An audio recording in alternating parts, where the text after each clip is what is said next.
Delhi liquor scam లో కీలక పరిణామం చోటు చేసుకుంది. ఎమ్మెల్సీ కవితను విచారించేందుకు అనుమతినివ్వాలంటూ కోర్టును సీబీఐ కోరింది. ఇప్పటికే లిక్కర్ కేసులో అరెస్ట్ అయిన కవిత జైలులో ఉన్నారు. విచారణకు హాజరు కావాలంటూ ఇప్పటికే కవితకు సీబీఐ నోటీసులు ఇచ్చింది. అయితే సుప్రీంకోర్టులో ఉన్న కేసును చూపించి విచారణకు కవిత గైర్హాజరయ్యారు.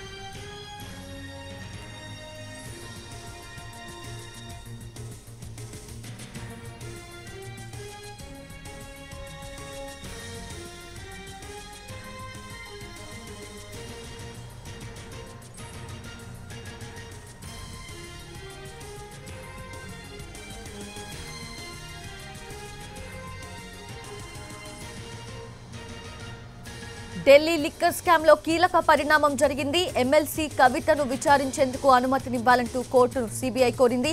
ఇప్పటికే లిక్కర్ కేసులో అరెస్ట్ అయిన కవిత జైలులో ఉన్నారు. విచారణకు హాజరు కావాలంటూ ఇప్పటికే కవితకు సీబీఐ నోటీసులు కూడా ఇచ్చింది. అయితే సుప్రీంకోర్టులో ఉన్న కేసును చూపించి విచారణకు కవిత గైర్హాజరయ్యారు.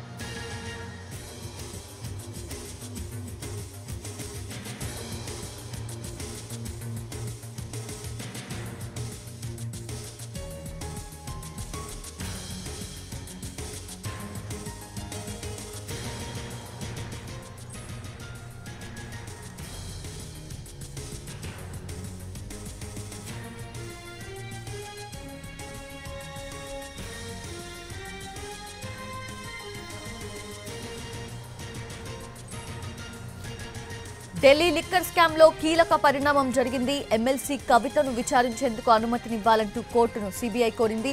ఇప్పటికే లిక్కర్ కేసులో అరెస్ట్ అయిన కవిత తిహార్ జైల్లో ఉన్నారు. విచారణకు హాజరు కావాలంటూ ఇప్పటికే కవితకు సీబీఐ నోటీసులు ఇచ్చింది. అయితే సుప్రీంకోర్టులో ఉన్న కేసును చూపించి విచారణకు గైర్హాజరయ్యారు కవిత.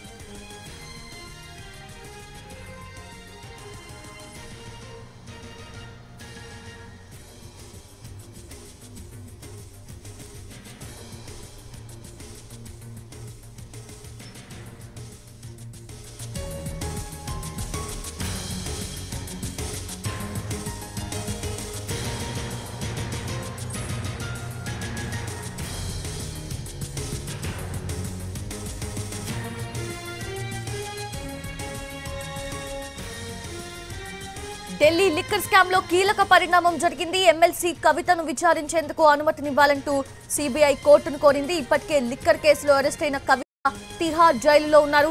విచారణకు హాజరు కావాలంటూ ఇప్పటికే కవితకు సీబీఐ నోటీసులు కూడా ఇచ్చింది.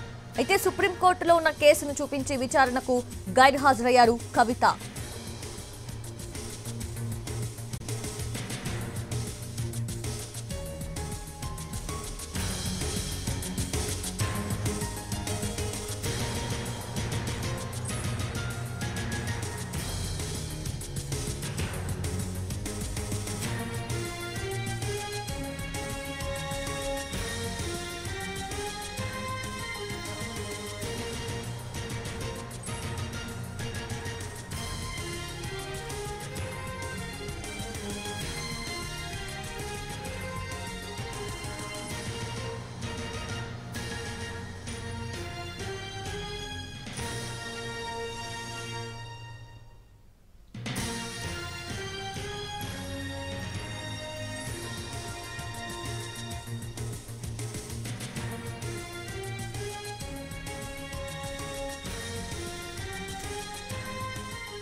రైట్, అది ఇదే అంశంపై మనతో మాట్లాడేందుకు ప్రముఖ న్యాయవాది బార్ కౌన్సిల్ అధ్యక్షుడు విష్ణువర్ధన్ గారు లైన్ లో ఉన్నారు. విష్ణువర్ధన్ గారు, ఏంటి అంటే ఆల్రెడీ తిహార్ జైల్లో ఉన్నారు కవిత. ఇప్పుడు సిబిఐ తమ కస్టడీకి ఇవ్వాలంటూ, అంటే విచారించడానికి, ప్రశ్నించడానికి అనుమతినివ్వాలంటూ కోర్టును కోరుతుంది. రౌజ్ అవెన్యూ కోర్టులో ప్రస్తుతం పిటిషన్ కూడా దాఖలు చేయడం జరిగింది. సో ఏం జరగబోతోంది సార్? కవిత గారి కేసు విషయంలో ఇవాళ సిబిఐ కూడా ఆమెకు సంబంధించి మాకు కస్టడీ కావాలి, మేము కూడా విచారించాలి అంటే జనరల్ గా సిబిఐ కూడా దీంట్లో కేసు రిజిస్టర్ చేయడం జరిగింది. ఏదైతే లిక్కర్ కి సంబంధించినటువంటి స్కామ్ లో ముఖ్యంగా ఫస్ట్ సిబిఐ కేసు అయిన తర్వాత మాత్రమే దాన్ని ఈడీ వాళ్ళు ఒక కాగ్నిజెన్స్ తీసుకొని ఈడీ తర్వాత సబ్సిక్వెంట్ అరెస్ట్ చేయడం జరిగింది. So the first and foremost offence సిబిఐకి సంబంధించినటువంటిది, దాన్ని ప్రెడికేట్ అఫెన్స్ అంటారు. సంబంధించినటువంటి క్రిమినల్ లాలో ప్రెడికేట్ అఫెన్స్ అంటే the first offence which is registered by the initial police కానివ్వండి, సిబిఐ కానివ్వండి, CID, what ever it may be. So దానికి సంబంధించి ఇప్పుడు ఈడీ అరెస్ట్ అనేటువంటిది ప్రైమా ఫేసీ కేసు ఉంది. సో ఏమైనా అరెస్ట్ చేయాల్సినటువంటి గ్రౌండ్స్ కూడా ఉన్నాయి, రోల్ కూడా ఉందని చెప్పేసి కొంతవరకు కోర్టుని కన్విన్స్ చేయగలిగారు రిమాండ్ కేసు డైరీ ద్వారా. సో ఈ సందర్భంలో ఆ రిమాండ్ కేసు డైరీకి సంబంధించినటువంటి విషయాలు కూడా తీసుకొని వాటిని కూడా ఆ సంబంధించినటువంటి పేపర్స్ ఏదైతే ఉందో సంబంధించింది కూడా పరిగణలోకి తీసుకొని ఇప్పుడు సిబిఐ కూడా వన్ ఆఫ్ ది అక్యూజ్డ్ గా చూపిస్తూ మాకు కూడా కస్టడీ కావాలంటే it's nothing but arresting Kavitha in CBI case also. So CBI case and ED cases will continue parallelly, will run parallelly.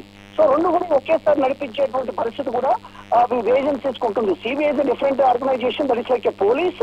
ED is like a central government agency on money laundering. These are the ఈ రకంగా కవిత గారిని కూడా CBI వాళ్ళు కూడా custody అవ్వడం జరిగిందండి. సౌజన్య గారు, అంటే విష్ణువర్ధన్ గారు ఇప్పుడు ఆల్రెడీ తిహార్ జైల్లోనే ఉన్నారు ఎమ్మెల్సీ కవిత. అంటే ఇప్పుడు ఒకవేళ కస్టడీ, సిబిఐ కస్టడీకి కనుక కోర్టు అనుమతినిస్తే జైలులోనే ప్రశ్నించే అవకాశం ఉంటుందా, జైలులోనే విచారించే అవకాశం ఉంటుందా సిబిఐ? అంటే రెండు అంశాలండి. ఏదైనా ఒక ఇన్వెస్టిగేషన్ ఏజెన్సీ ఒక కేసుని ఇన్వెస్టిగేట్ చేస్తున్నప్పుడు ఆల్రెడీ ముద్దాయి అనేటువంటి వ్యక్తి కానీ లేకపోతే స్త్రీ కానీ ఎవరైనా అరెస్ట్ అయి ఉంటే దానికి సంబంధించి ఒక prison transit warrant, PT warrant అని కూడా అడుగుతారు. అంటే ఇంకొక కేసుకి లో కూడా ముద్దాయిగా ఉన్నట్లయితే దాంట్లో కూడా మాకు అవసరం అని చెప్పి జరుగుతుంది. కస్టడీ అంటే ఇప్పుడు పూర్తిగా వారిని తీసుకొని కస్టడీ అంటే సిబిఐ కోర్టు ముందు ప్రవేశపెడతారు. సిబిఐ కోర్టు ముందు ప్రవేశపెట్టారు అంటే అక్కడ అరెస్ట్ ఎఫెక్ట్ అయినట్టు. అరెస్ట్ ఎఫెక్ట్ అయిన తర్వాత మళ్ళీ సిబిఐ కస్టడీ కూడా కోరేటువంటి వాళ్ళకు కొంత అథారిటీ అనేటువంటిది, వాళ్ళకి హక్కు కూడా ఉంటుంది సిబిఐ ఆర్గనైజేషన్ కి. ఎందుకంటే ఈ కేసులో ప్రాథమికంగా ప్రైమా ఫేసీ అనేటువంటిది కేసు ఉంది కాబట్టి సో మాకు కూడా ఏమని ప్రత్యేకంగా విచారించాలి. ఎందుకంటే ఒక వ్యక్తిని కస్టడీలోకి తీసుకునేటప్పుడు 24 hours అనేటువంటిది సరిపోదనేటువంటిది సిఆర్పిసిలో ఉన్నటువంటి ఒక ప్రధానమైనటువంటి సెక్షన్స్ కాబట్టి బియాండ్ 24 hours అంటే ఖచ్చితంగా అది పోలీస్ కస్టడీ ద్వారానే తీసుకుంటారు 167 సిఆర్పిసి కింద. సో ఈ సందర్భంలో ఖచ్చితంగా సిబిఐ వాళ్ళు ఏంటంటే ఇట్స్ నాట్ జైలు విచారించమని కూడా అది ప్రత్యేకంగా అడగలేదు. కస్టడీకి అడిగారు అంటే దట్ పీటీ వారెంట్ ద్వారా తీసుకొని ప్రొడ్యూస్ చేసి తర్వాత 24 hours ఇన్వెస్టిగేషన్ చేసి అది సాగకపోయినట్లయితే, పూర్తి అంశాలు దర్యాప్తుకు సరిపోకపోయినట్లయితే మళ్ళీ వాళ్ళని 7 days కానీ 10 days కానీ కస్టడీ అడిగేటువంటి అధికారం ఉంది. అయితే ఇక్కడ కాకపోతే ఒక విషయం ఏంటంటే ఎన్ఫోర్స్మెంట్ డైరెక్టరేట్ కోర్టు ఏదైతే ఉందో ఇప్పుడు money laundering Rouse Avenue court ముఖ్యంగా మా ఇన్వెస్టిగేషన్ అయిపోయింది, మాకు ఫర్దర్ కస్టడీ అవసరం లేదని కనుక కోర్టు కంక్లూజన్కి వస్తే అప్పుడు మాత్రమే ఇంకొక కోర్టుకి విచారించుకోమని చెప్పేసి పర్మిషన్ ఇచ్చేటువంటి పరిస్థితి ఉంటుంది. ఇది code of criminal procedure code లో ముఖ్యంగా క్రిమినల్ కోర్ట్స్ ఉన్నటువంటి అధికారాలకు సంబంధించింది. ఈడీ యొక్క విచారణ ఇంకా కాకపోతే ముఖ్యంగా పోలీస్ కస్టడీ కూడా ఆల్రెడీ ఇచ్చారు. తర్వాత కవిత కేసులో కూడా మధ్యంతర బెయిల్ కావాలని చెప్పేసి మనకి సీనియర్ అడ్వకేట్ సింగ్లీ గారు కూడా ఆర్గ్యూ చేయటం నిన్న టీవీలో చూడడం జరిగింది, ముఖ్యంగా ఎన్టీవీలో కూడా. అంటే దీని ప్రకారం ఏంటంటే మా బాబుకి ఎగ్జామ్స్ ఉన్నాయి, అతను చాలా మానసికంగా తల్లి లేనటువంటి ప్రాబ్లం తో ఉన్నారు, ఎగ్జామ్స్ ఉన్నాయి, తర్వాత డిప్రెస్ అవుతున్నారని చెప్పి గ్రౌండ్స్ కూడా ఆర్గ్యూ చేయడం జరిగింది. ఈ రకమైనటువంటి కేసుల్లో ఎవరో ఇంట్లో హెల్త్ బాగలేకపోతే, ఎందుకంటే ఇప్పుడు సిసోడియా గారిని 1.5 years నుంచి సో ఈవెన్ హెల్త్ బాగలేకపోయినా హాస్పిటల్ ట్రీట్మెంటే ఉంది, వైఫ్ హెల్త్ బాగలేకపోయినా కానీ ఓన్లీ విజిటేషన్ రైట్స్ ఇచ్చారు. సో నేనేమంటున్నానంటే ఒక వ్యక్తికి ఏదైనా ఒక అప్లికేషన్ అలో చేయాలంటే నేచర్ ఆఫ్ ది అఫెన్స్ అనేటువంటి ఒక చూస్తారు. తర్వాత ప్రాథమికంగా ఆమె యొక్క రోలు లేదా అతని యొక్క రోల్ ఎంత ఉంది, ఏ రకమైనటువంటి మెటీరియల్ అనేటువంటిది కలెక్ట్ చేస్తారు ఏజెన్సీ, ముఖ్యంగా ఎన్ఫోర్స్మెంట్ డైరెక్టరేట్.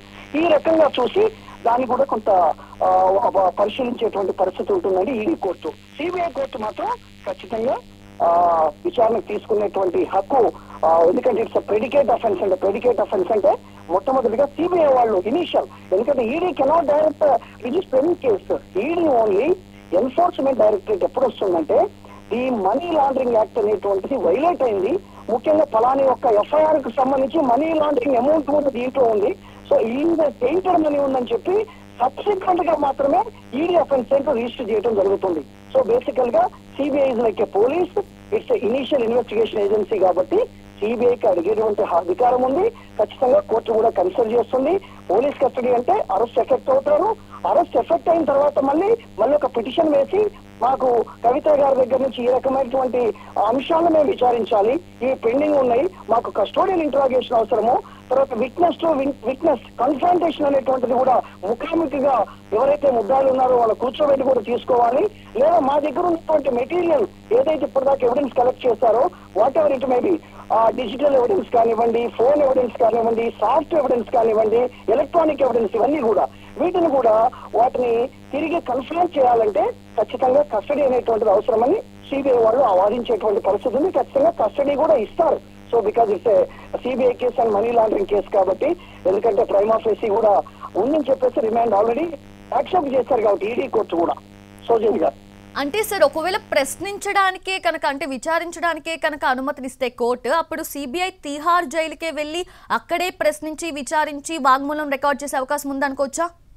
అంటే ఇక్కడ రెండు అంశాలు. ఒకటి, వాళ్ళు అప్లికేషన్ అనేటువంటిది పెట్టినప్పుడు పిటిషన్ కి, సో మాకు ఈ కేసులో ప్రాథమికంగా మేము విచారించాలనుకుంటున్నాము, మా దగ్గర ఇనీషియల్ కేసు ఇక్కడ రిజిస్టర్ అయింది సిబిఐ, చాలా మంది నిందితులు దీంట్లో అరెస్ట్ చేశారు ముద్దాయిల్ని, సో ఈమెను కూడా మేము కొంత ప్రశ్నించాలనుకుంటున్నాము, సో ఈమె దగ్గర నుంచి కూడా మేము సమాచారం తీసుకోవాలనుకుంటున్నాం అన్నప్పుడు ఖచ్చితంగా వాళ్ళు limited scope of limited prayer అనేటువంటిది అడగవచ్చు.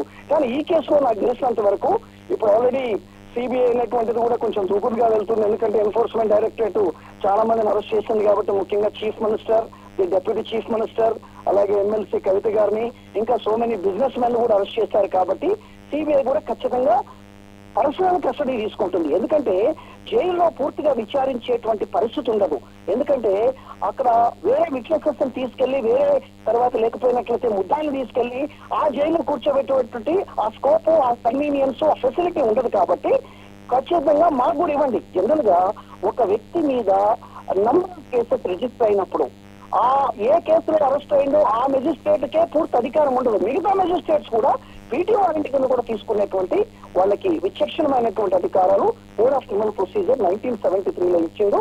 ఖచ్చితంగా సిబిఐ వాళ్ళు కస్టడీని అలో చేసేటువంటి పరిస్థితి ఉంటుందంటే ఖచ్చితంగా వాళ్ళు తీసుకోవచ్చు. అంటే చట్టం అనేటువంటిది ప్రాథమికంగా అరెస్ట్ అయింది కాబట్టి నిజంగా మీద ఆధారాలు లేకపోయినట్లయితే దట్స్ డిఫరెంట్ ఇష్యూ. కొంత ఈడీ వాళ్ళు కూడా ఆధారాలు సేకరించి రిమాండ్ చేయించగలిగారు, తర్వాత బెయిల్ అనేటువంటిది కూడా రిజెక్ట్ చేసేటువంటి స్టేజ్ దాకా వచ్చింది కాబట్టి CBI being a primary investigation agency, it has every authority and power to take the accused into custody, like Kavita garu kuda teesukovachu. Yes, thank you so much, Vishnuvardhan Reddy.